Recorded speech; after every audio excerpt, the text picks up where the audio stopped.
35-40 हजार की संख्या में वो लोग रोड से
मुझे उम्मीद नहीं थी कि इतना प्यार और सम्मान मिलेगा।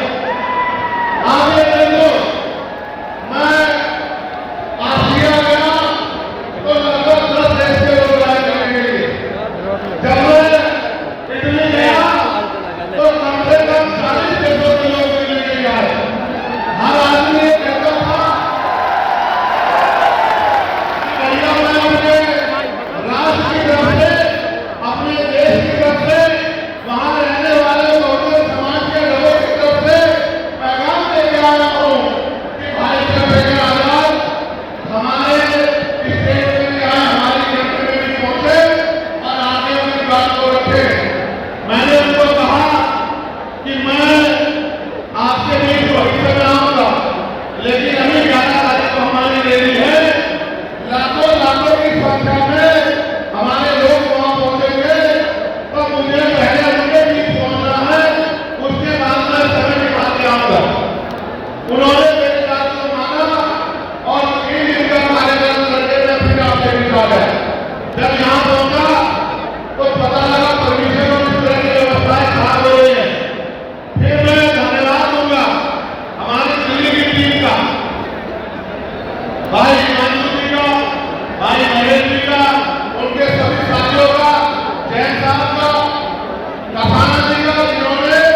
देश में आना बचा हुआ है, नौकरियां बची हुई है, रिश्तेदारी बची हुई है, राजनीतिक व्यवस्था कायम है, लोकतांत्रिक व्यवस्था है। तो धन्यवाद करना चाहिए जातियों का जिन्होंने अपने प्राणों का बलिदान दे दिया, लाठी डंडे सारे गोलियां खाई, लेकिन अपने अधिकार को छीनने नहीं दिया। सब लोगों को धन्यवाद करना चाहिए। और दुश्मन मेरा समझदार है, दुश्मन जानता है कि कौन से लोग खाने के मामले ये दलित समाज एकजुट हो गया था। जब दलित समाज एकजुट हुआ तो वो ये सोचने लगे कि इनकी एकता को कैसे तोड़ा जाए। आप और मैं जानते हैं जब हम मुट्ठी बांधे रहेंगे तो कोई हमारे अधिकारों को नहीं दे सकता, लेकिन जब जब हम बच जाएंगे, एक उदाहरण के तौर पर बताता हूँ, अगर आप थानों की सिक्कों को इकट्ठा कर दोगे, वो सिक्के जो हैं एकजुट हो जाएंगे, उनको बांध दिया जाएगा तो वो सारा कचरा साफ कर देंगे। लेकिन अगर उन वो जो सिक्के होते हैं, अगर आपने उनको अलग अलग कर दिया तो वो कचरा साफ नहीं कर पाएंगे, वो खुद कचरा बन जाएंगे, उनकी कोई हैसियत नहीं बनेगी। इसलिए हमारे महापुरुषों ने बहुजन समाज में भाईचारे की बात की। और आप महसूस करो, बाबा साहब अम्बेडकर ने क्या वादा दिया? शिक्षित करो, संगठित करो और संघर्ष करो। हमें शिक्षित भी बनना है, संगठित भी होना है और अपने विरोधियों बहनों के खिलाफ संघर्ष भी करना है, अपने अधिकारों के लिए संघर्ष भी करना।